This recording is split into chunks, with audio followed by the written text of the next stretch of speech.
It was just a dance lesson. Until the moment her hand pulled me closer, her eyes didn't look away, and her lips found mine before I could even breathe. The studio smelled faintly of varnished wood and jasmine, the kind of place that felt alive even in silence. Afternoon light spilled through tall windows, slicing across the mirrors and scattering warmth over the polished floor. I'd come here because my girlfriend thought I needed a hobby, something graceful. She said her sister's dance class would be perfect. I agreed mostly to make her smile, never expecting that her sister would leave me the one speechless. She stood near the stereo when I walked in, tall, elegant, her hair pinned loosely like it didn't want to stay in place. She turned at the sound of the door, and that's when I noticed her eyes. Not just their color, but the calm in them, like someone who had learned patience the hard way. Her voice carried softly across the room, low and even, with a hint of authority that made people straighten instinctively. "New student?" she asked, smiling. I nodded. "Yeah, I was told you're the best teacher here." "Flattery on the first day," she said with a faint laugh. "Let's see if you can keep up first." She crossed the room and stopped in front of me, barefoot, the faintest scent of sandalwood following her. When she took my hand to position it correctly for the waltz, her touch was cool at first, then warmer, deliberate, practiced, but somehow personal. She didn't just tell me to move. She guided me like music guides a note. "Relax your shoulders," she murmured, adjusting my arm with gentle precision. "Dancing isn't about control. It's about trust." I tried to focus on her words, but the nearness made that impossible. The curve of her smile when she saw me struggling to follow the beat was half amusement, half understanding. There was something disarming about how effortlessly composed she was, not performing, just being. Every move she made seemed choreographed by instinct. Every glance calculated not to draw attention, yet impossible to ignore. When she stepped closer to correct my stance, the space between us disappeared. Her hand rested lightly against my chest to adjust my posture. I could feel the steady rhythm of her breathing, the faint rustle of her sleeve brushing against my arm. "Better," she said quietly. "Now, don't look at your feet. Look at me." I did, and suddenly, the music felt secondary. Her gaze held mine with a quiet steadiness that felt more intimate than any touch. For a moment, everything, the mirrors, the music, the wooden floor, blurred. It was just her eyes, and the strange realization that I was noticing her in a way I shouldn't. Then she stepped back, clearing her throat lightly. "Good. We'll stop here for today." I nodded, pretending to breathe normally. As I left the studio, her voice echoed faintly behind me. "Same time tomorrow." And though I didn't know it yet, that was the moment something began. Something that would move slower than the music, but far deeper than the dance. The next evening, the studio was quieter than before, just the faint hum of music leaking from the speakers and the soft creak of the wooden floor beneath my shoes. She was already there, stretching by the mirror, her hair tied back this time, a few loose strands framing her face. She didn't look surprised to see me. She only smiled, the kind of smile that didn't need words. "You came back," she said softly. "I figured I should learn how not to step on your feet again." That earned a quiet laugh, low, warm, and short-lived, as if she didn't allow herself to linger on laughter too long. We began with simple turns, her hand brushing mine in rhythm. Every time she corrected me, her voice was measured, calm. But it was her touch that spoke the loudest. She guided my hand to her waist, her palm gliding down my arm with practiced assurance. The warmth of her skin seeped through the fabric, and my breath faltered before I could hide it. "Loosen up," she murmured, stepping closer. "You're too tense. The body remembers what the mind resists." She adjusted our position, her body aligning with mine until I could feel the faintest pressure of her movement, the subtle shift of her weight, the rhythm in her breathing syncing with the music. Every correction brought us closer, every step a quiet test of boundaries neither of us named. When she moved my hand lower, guiding it gently to the right place on her back, the contact was fleeting but electric. I could feel the fabric of her blouse slide under my palm as she turned us in a slow circle. "Better," she whispered. Her breath grazed my neck. The mirror caught the reflection of that moment, two figures too close for casual instruction. From the outside, we looked like dance partners finding their rhythm. But inside, something else was happening, something wordless. "Good," she said again, her voice slightly unsteady this time. Now follow me. She took the lead, spinning us into a smooth sequence. My mind should have been on the steps, but it wasn't. It was on the small tremor I felt when her fingers brushed against mine, the way she looked at the floor after every pause, as if afraid of what might show in her eyes. When the song ended, we stayed still for a heartbeat too long. Her hand rested against my shoulder. My fingers still hovered near her waist. Neither of us spoke. The air between us carried the faint scent of her perfume, the echo of music, and something else, a quiet awareness that hadn't been there yesterday. Finally, she stepped back, smoothing her hair with a practiced motion. You're improving faster than I expected. Good teacher, I replied. Her eyes lifted, and for a moment, I caught something fragile behind her composure, something she hid just as quickly as it appeared. Same time tomorrow? She asked. I nodded. But as she turned away, I realized the truth. It wasn't the dance that was drawing me back. It was her, and the silent tension we both pretended not to feel. The third night, the studio was almost empty when I arrived. The rest of the class had already left, their laughter still echoing faintly down the corridor, but the lights inside were still on. She stood near the stereo, adjusting something on her phone, the reflection of the soft amber light dancing across the mirrors. You're early, she said, glancing up. So are you, I replied. She smiled, faint and knowing. Habit. I don't like empty rooms. The rain had started outside, light at first, then steadier, tapping gently against the tall windows. She gestured for me to join her. Let's just go through the steps once more before you leave. The rhythm was off yesterday. I nodded, setting my bag down. There was no music yet, only the sound of the rain and our footsteps. When she finally pressed play, the melody that filled the air was slower than usual, softer, more melancholic. She stepped closer, her hand finding mine with quiet confidence. The room seemed smaller tonight, the mirrors swallowing the distance between us. Left foot first, she murmured, her voice low. We moved in sync, the music flowing through us like a quiet current. Her hand rested against my shoulder, and my other hand rested on the small of her back. The fabric of her blouse was thin, smooth beneath my palm. I could feel the rise and fall of her breath, steady at first, then shifting ever so slightly when I matched her rhythm perfectly. We danced like that for a while, not speaking. The rain outside grew louder, a faint percussion to our silent conversation. Every small movement carried meaning now. The brush of her fingertips, the pause of her breath when I spun her, the almost imperceptible closeness of our steps.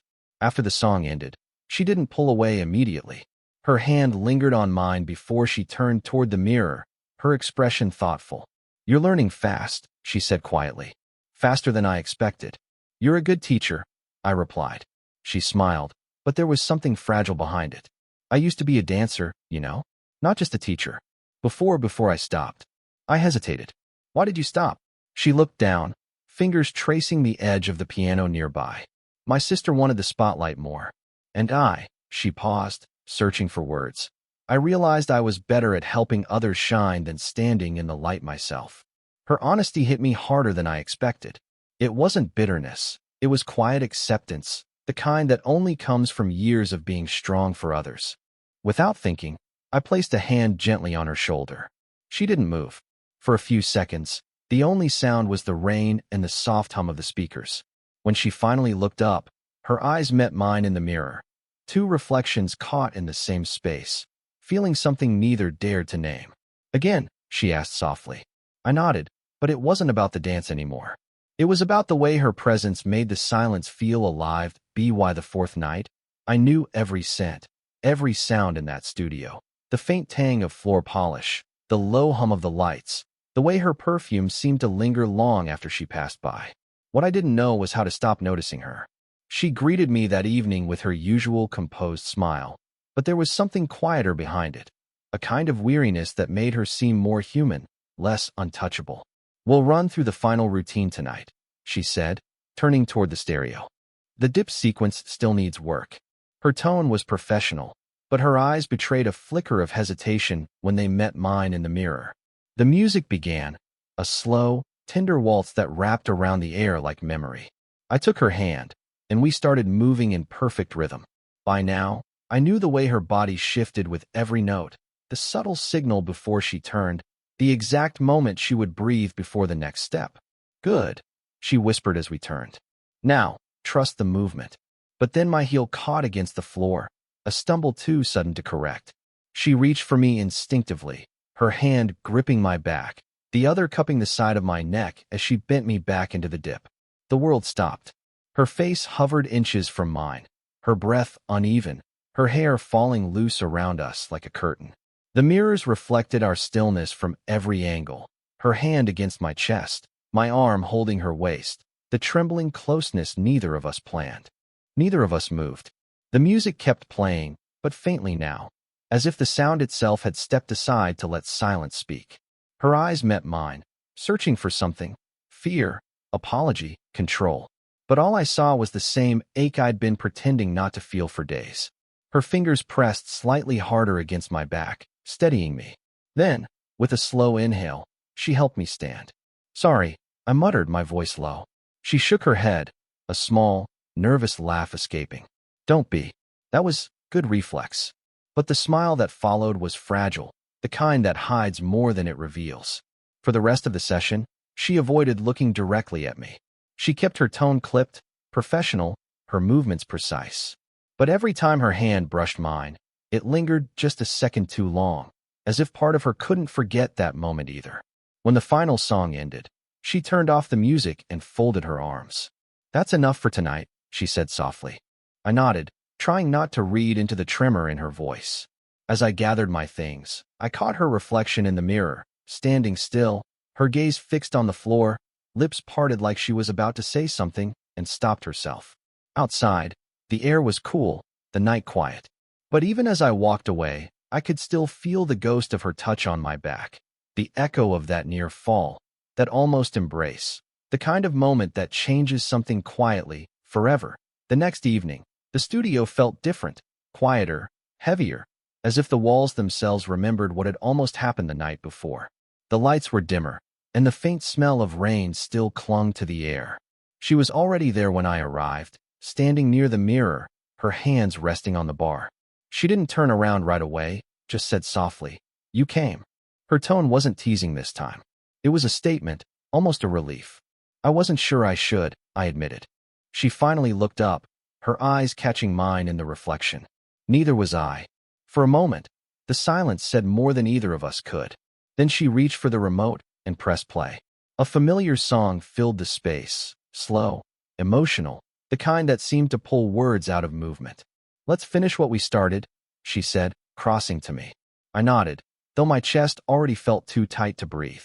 When her hand found mine, the contact was steady but softer this time, like she was giving me permission to feel the music, not fight it. We began to move, our steps smoother now, almost instinctive. She was leading without meaning to. I was following without realizing. The rhythm wasn't just in the song. It was in the rise and fall of her breathing, the faint tremor when her fingers brushed my wrist, the way our eyes met between every turn. She spun, graceful and controlled, and when she came back into my arms, something shifted. The distance we'd been holding on to dissolved. Our bodies aligned perfectly, chest to chest, the heat of her breath grazing my collar. The song reached its quietest point, that fragile moment just before the melody blooms again, and in that stillness, she looked up at me. Her eyes were calm but vulnerable, as if asking a question she already knew the answer to. Then, without a word, she leaned in. It wasn't a long kiss, barely a breath, barely a moment, but it was enough. Her lips brushed mine softly, tasting of tea and something faintly sweet. Time folded in on itself, no sound, no thought, just the delicate pressure of that touch, the rush of something we both had been denying. My hand instinctively tightened at her waist, pulling her infinitesimally closer, before she stepped back. The music swelled again, louder now, but neither of us moved. She touched her fingertips to her lips, eyes wide with the shock of her own action.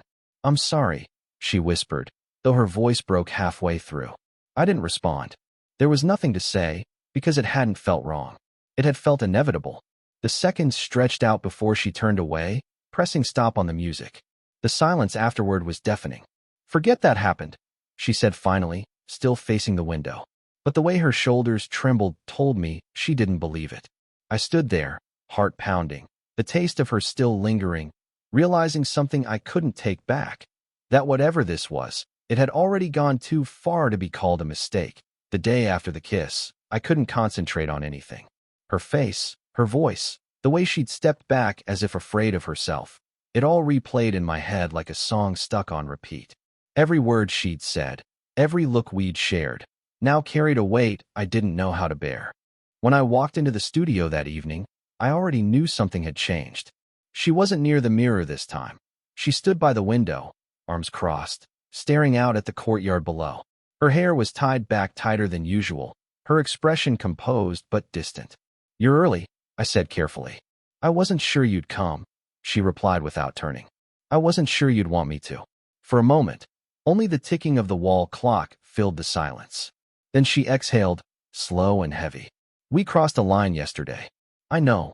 She finally turned, her eyes meeting mine. There was no anger, just a deep, aching clarity. "It shouldn't have happened, but it did." My voice came out softer than I intended. I wasn't trying to defend what happened, just acknowledge it, because pretending otherwise felt dishonest. Her gaze faltered, just for a second. "You have someone," she said quietly. "And I have a life built around not doing foolish things like this." I stepped closer, careful but deliberate. "Then why did it feel right?" Her breath hitched, the smallest sound, but it broke the fragile calm between us. "Because sometimes right and wrong don't ask for our permission." The words hung there, suspended in the still air. "I didn't plan it," she continued, voice trembling now. "You need to believe that. I told myself I was being professional, that you were just another student. But then you looked at me like," she stopped, swallowing hard, "like you actually saw me." I took another step closer. Maybe I did. Her composure cracked then, not dramatically, just enough for me to see the truth beneath it. Her hands trembled slightly as she turned away again, pressing her palms against the edge of the window frame. "Don't make this harder," she whispered. "You're kind, but kindness isn't the same as love. I've lived long enough to know that some feelings should never see the light." I stood there, close enough to feel the tension radiating off her, but not close enough to touch. The rain had started again outside, faint but steady, a rhythm that matched the silence between us. "I can stop coming," I said finally. She closed her eyes for a long moment, then shook her head. "No. Finish the dance. You've worked too hard to leave it undone." Her voice softened, almost breaking. "After that, we'll both move on." When she turned back toward me, her expression was calm again, but her eyes were red, her restraint paper-thin. In that moment, I realized the truth. She wasn't just ending a dance. She was protecting both of us from what she already knew, that once a line like that is crossed, it never really disappears. The night of the performance arrived with a strange stillness. The city was alive outside, yet the studio felt suspended, quiet, timeless, as though holding its breath for what was about to end. I arrived earlier than usual. The mirrors were already polished, the floor gleaming under the soft golden lights. She was there too, setting up the music, her movements precise, calm, almost too calm.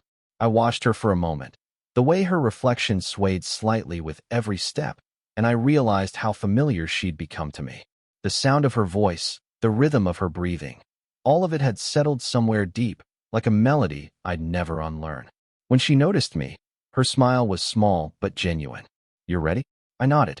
"As ready as I'll ever be." For a moment, neither of us spoke.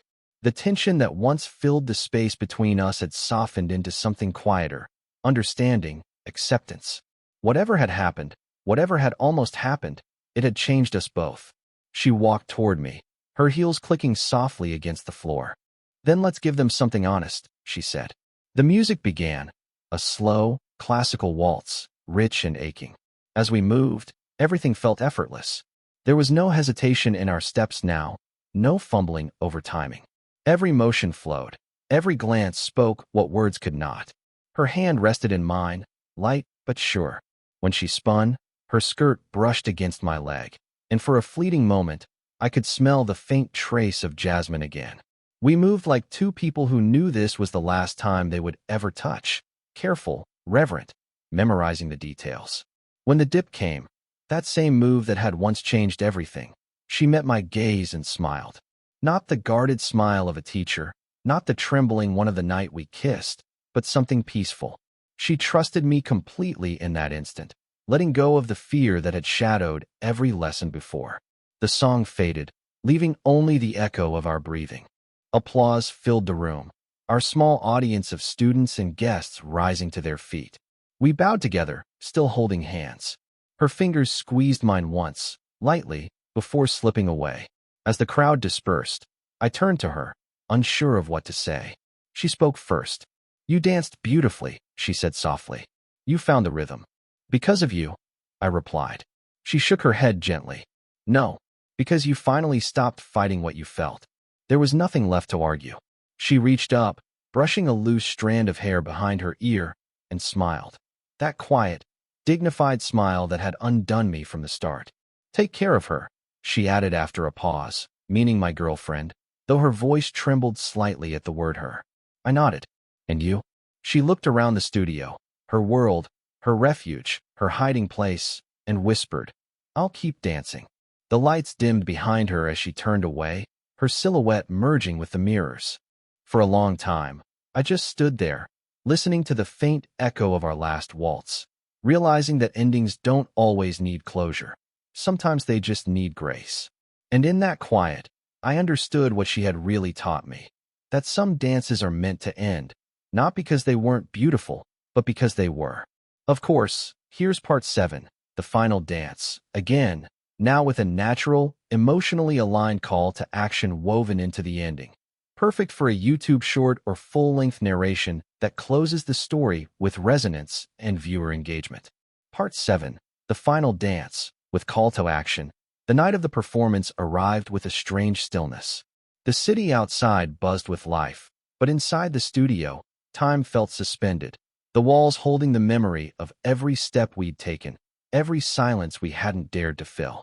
She was already there when I entered, arranging the chairs, checking the lights, her expression calm, composed. The kind of calm that comes right before something ends. "You're early," she said with a faint smile. "So are you," I replied. She nodded toward the mirrors. "One last rehearsal?" I stepped forward, and for a moment, the world shrank to the space between us. Polished floor, fading light, soft music waiting to be played. When the music began, everything else disappeared. We moved as if we'd been doing this forever. Every turn, every breath, every touch carried something unspoken. Her hand fit perfectly in mine, her eyes holding mine just long enough to remind me that this dance, this connection, had changed us both. When the final dip came, she leaned back in complete trust. The moment hung there, suspended, quiet, weightless. Her hair brushed against my arm. Her eyes softened into something like peace. The song ended, applause followed, and yet all I could hear was the echo of her breathing. As we straightened and bowed, her hand slipped from mine, slow, deliberate, like a goodbye neither of us wanted to name. Later, when the room had emptied, I found her by the window. "You danced beautifully," she said softly. "Because you taught me to listen," I replied. Her lips curved into the smallest smile. "No," she whispered. "Because you stopped trying to lead." For a second, the world stood still. No music, no movement, just understanding. Then she turned toward the mirrors, her reflection fading as she walked away. "I'll keep dancing," she said quietly, "even if it's alone." And that was it. No promises, no grand gestures, just the kind of ending that lingers, soft, incomplete, and deeply human. As the door closed behind her, I stood there, the scent of jasmine still in the air, the echoes of our final waltz still trembling in my chest. I didn't know if she'd ever think of me again, but I knew I'd never hear that song without remembering her. Some dances don't end with applause. They end with silence, and something that never truly fades. Clapperboard call to action. For YouTube narration, if you felt this story, that quiet kind of love that never asks for more. Watch the full video link below.